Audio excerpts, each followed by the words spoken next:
we're here in this beautiful morning. Many feel will be a career headed to the highest heights for Shakur Stevenson. I think he fucked me up because I'm looking at him like, yo, where the hell he going? Shakur is good enough to beat anyone you put him in with. Checks himself down low. Oh, big left hand up top.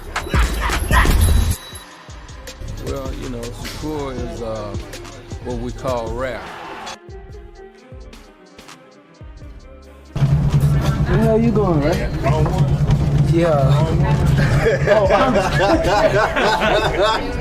I wasn't really training for that first fight in the bubble when I fought, but they called and said, we got the first date back is June 9th, so I packed my bags and jumped right in training camp.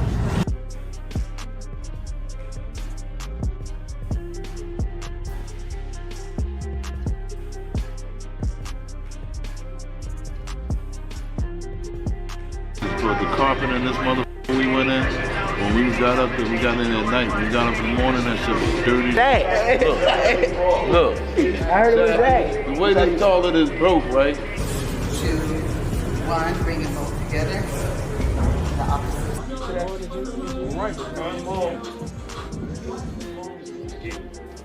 This is a workout. I'm sweating like I know, you got me sweating. Nigga so tight.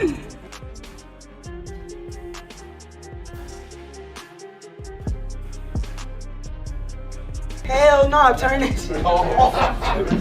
Yo, and that ring. Hey, come here real quick. Oh my God.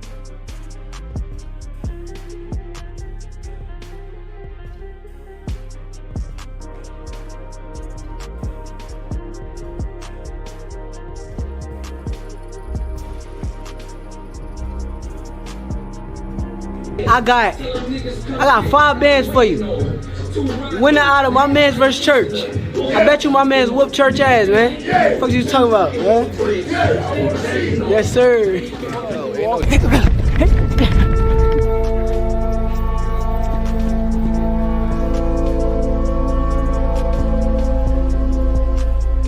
I maintain decent shape that I don't get all the way out of shape, that I could jump on opportunities like that, because if you think about it, a lot of fighters can't do that. They need 12-week camps and stuff like that to prepare themselves. How many rounds you do today? 17, right?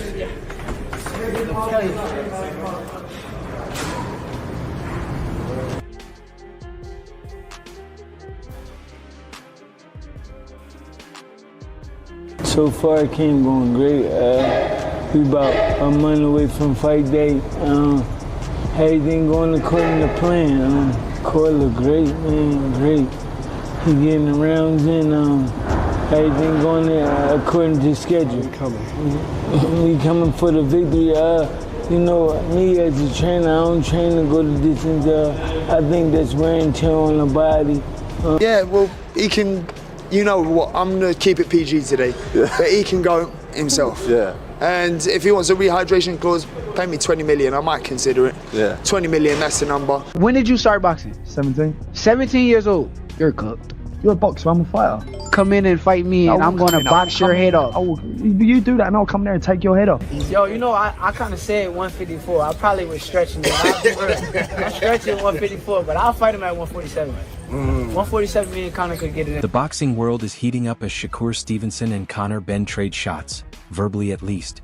It started with Ben saying there's no real hatred toward Shakur and even admitting he likes him. What bothered him was the idea that Shakur could move up, wait around, and expect an easy fight. Ben joked about Shakur's looks to keep it light, but the point landed clearly. He doesn't believe his division is soft or there for the taking. I don't not like Shakur. I like Shakur. I'm just insulted he thinks he can come up to my weight and feel like he can just make it easy work. Well, come up to my weight then. I don't not like him. I think he's a funny guy. I think he's funny looking as well. He reminds me a bit of, Tom and Jerry. Which one? What's the mouse? I didn't even watch Jerry. He reminds me of Jerry. Oh, literally, yeah, Turkey called it. I didn't even realise, yeah, Tom and Jerry, he does all that running around. Yeah, that's him, but he literally looks like Jerry to me. I just realised, yeah, he is Jerry. Shakur Stevenson then added fuel to the fire by talking openly about a possible clash with Conor Ben in 2026. He suggested that after his upcoming fight with Teofimo Lopez, a move to 147 pounds for Ben could be next. Shakur also made it clear that if the fight happens, he would want a rehydration clause in place. That comment immediately caught attention and shifted the tone of the discussion. I think it could happen. I think that should be maybe next after TO. God willing, I'll go do what I gotta do. 147, most likely? Yeah, for sure. What do you want a rehydration clause though. For him? Conor Ben fired back quickly, saying Shakur keeps talking while only selective responses get highlighted. Ben brushed off the idea of special conditions, stating that a rehydration clause would only happen for serious money. He made it clear Shakur isn't in a position to set rules or dictate terms, emphasizing that respect comes with leverage, not talk. He keeps talking. I don't know why my reaction is the one that gets publicised. Yeah. He was the one talking, he wants a not rehydration me. clause. But, yeah, well, he can, you know what, I'm going to keep it PG today, but he can go himself. Yeah. And if he wants a rehydration clause, pay me 20 million, I might consider it. Yeah. 20 million, that's the number. But I'll happily give him a beating for free as well. So it's like a bit of a, like I'll do it for free, but then also, yeah, if you want a rehydration clause, do it for 20 mil. Yeah. He ain't calling no shots. Yeah. He can't sell out my front living room. What's he gonna do? Shakur responded again on social media, laughing off the criticism and rejecting claims that he was contradicting himself. He dismissed Ben's tough talk as posturing and said no advantage would matter if they ever met in the ring. Reacting directly to Ben, Shakur tweeted that no substance or outside help could change the outcome if Ben ever stepped his way. He was the one talking, he wants a not rehydration me. clause. But, yeah, well, he can, you know what, I'm going to keep it PG today, but he can go himself. Yeah. And if he wants a rehydration clause, pay me 20 million, I might consider it. Yeah. 20 million, that's the number. But I'll happily give him a beating for free as well. So it's like a bit of a, like I'll do it for free, but then also, yeah, if you want a rehydration clause, do it for 20 mil. Yeah. He ain't calling no shot. As the back and forth cooled slightly, attention shifted to the January 31st showdown between Shakur Stevenson and Teofimo Lopez. When asked who he was backing, Conor Ben didn't hesitate. He leaned toward Teofimo while still giving Shakur his respect. In Ben's view, Shakur is elite, but Teofimo brings extra explosiveness, snap, and a dangerous style that can change a fight in an instant. Big TO wins, honestly. I do, but not discrediting Shakur at all. I think he's a phenomenal fighter, but I just think Teo has more explosiveness, more zap, and more spite. And he's tricky as well. Teofimo Lopez then spoke about how the fight with Shakur came together, saying the timing finally made sense. He hinted that Shakur had been calling for bigger challenges and didn't have much left to prove at 135. From Teofimo's perspective, Shakur is stepping up to test himself against what he sees as the top level at the higher weight. Respect aside, Teofimo said he made it clear this isn't a permanent move to 140. He still considers himself a 135-pound fighter. This jump, he says, is strictly for Teofimo. If you want Teofimo Lopez, you meet him at his size. Shakur explained that dragging Teofimo down wasn't right, so moving up was the cleanest way to make the fight happen. I'm not moving up to 140-pound division just yet. I'm actually a 35-pounder, but I moved up for this fight because I know that why would I bring him down? I would have to come up to his weight if I want to fight him, so it only made sense. Shakur also said Teofimo's recent talk has crossed lines and upset a lot of people, and he plans to make him pay for that in the ring. At the same time, he clarified that he doesn't truly believe Teofimo is racist, saying he knows him well enough to judge his character. For Shakur, that tension only adds to the excitement and makes this the kind of fight he thrives in.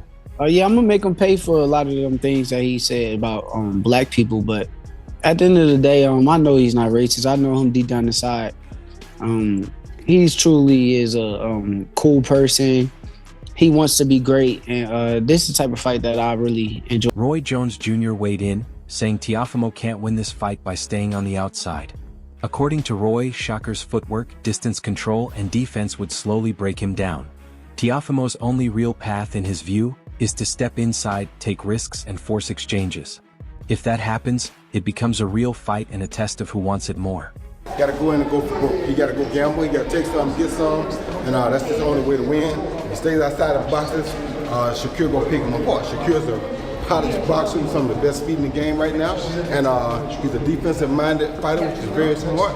It's hard to hit him, he makes you gamble to hit him, and he's going to be a tough one to deal with. But if Teofimo is willing to gamble to beat him, then Teofimo can definitely make it a really good fight. It's who wants it bad. Rolando Romero also gave his take, saying Teofimo often rises to another level when facing elite competition. He suggested that when Teofimo fights the best, he sometimes looks like the best fighter in the world. Romero added intrigue by saying whoever is meant to win will win, but emphasized how dangerous Teofimo becomes in big moments. He noted the face-off showed no smiles or extra talk, just pure focus and intensity. You got your shot, right?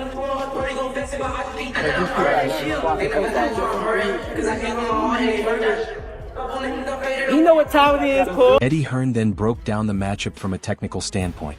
He praised Shakur's ring IQ as being among the best in the sport and said his skill level is undeniable. The main question for Eddie is finishing power, since Shakur isn't known as a heavy puncher. Still, defensively and fundamentally, he sees Shakur as pure class. I don't know how good the fight will be, but I think Shakur is, again, like pound for pound, IQ-wise, I think he's even up there with a Terence and those kind of guys, you know. I think the difference with Boots is he's got the defensive mastercraft, and he also has the aggressive power to turn your lights out, and I think that's quite different. Do you know what I mean? Like Shakur, I say defensive, I think that's a bit harsh on Shakur, but he's not a huge puncher, but defensively and skill-wise, he's right up there. He's a real technical fighter. Oh, phenomenal. Hearn added that the outcome depends heavily on which version of Teofimo shows up, but he slightly leans toward Shakur. The biggest concern is size. Teofimo is a big 140-pounder, while Shakur is not a big 135. That strength difference could play a role. He expects a smart, cautious fight, more like a chess match than an all-out war. On what Teofimo shows up, I think Shakur beats him. Yeah. But the weight, again, right, don't forget, Teofimo's a big 140. Yeah. Shakur is probably a small 135. Right? Or you know, not really a big 135. Yeah. Teofimo's talking about going to 147. So you have a big size disadvantage going into that fight. But someone like Shakur is only going to get beat when he moves up and loses his advantage necessarily against a much bigger and stronger guy. Yeah.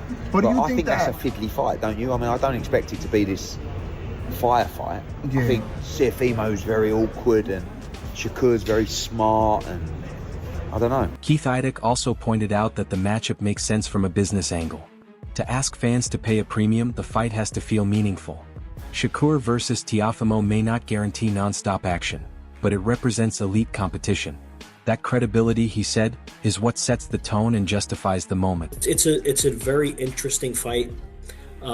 Also, I think it's the type of fight that, from the business's perspective, particularly from the way DAZN would have to see this, they need a fight like this to start the year. If you're going to start asking American consumers in particular to pay $45 a month for your premium plan or whatever it might be with a slight discount, you need to deliver this type of content for them to make that worthwhile or justifiable for an American consumer. So you're starting off the year with a very good pay-per-view fight. Might not be the most aesthetically pleasing fight in the ring, but it's two top level guys, and that's what you want. Ryan Garcia shared his view and leaned toward Shakur as well. He explained that Teofimo thrives when opponents give him chances to counter, but Shakur won't do that. Instead, Shakur will force Teofimo to chase and work for every opening. Ryan sees that as a tough style matchup for Teofimo, though he added that if Teofimo solves it, he deserves full credit. My thoughts is that's going to be a very competitive fight. I think that Teo is very athletic. He's very experienced, but Shakur is the man. Shakur is hard to beat. He's skilled. Shakur is skilled. Shakur, man, the dude got power. He can fight any style. He's a thinker. He's 5 steps ahead of you. Whatever you think you're going to do, Shakur 5 steps ahead of you. So I look forward to seeing this fight. I think it's going to be good, but I feel like Shakur is going to come out on top. He's going to win. And hopefully Teo don't have his hands down and he get caught slipping, because Shakur has been showing some power. Ryan continued by saying Shakur's movement and boxing ability will make Teofimo come forward, something he's not convinced Teofimo can handle consistently. He doesn't see Teofimo outboxing Shakur at range and believes Teofimo would have to trap. Yeah, both athletic, both sharp, both really good on their defense, both just very explosive. Like, it's one of them fights. Like, You talking about Marvin Hagler? He used to come and get you. Like Shakur can do that. Now you don't know what he's gonna do for this fight. You don't know, but I know he's gonna do whatever he gotta do. From the Ben and Shakur exchanges to the January 31st clash with Teofimo Lopez, every boxing storyline feels connected right now. Fans are locked in, debates are everywhere, and all the talk leads to one simple truth: when the bell rings, the fight will provide the real answer.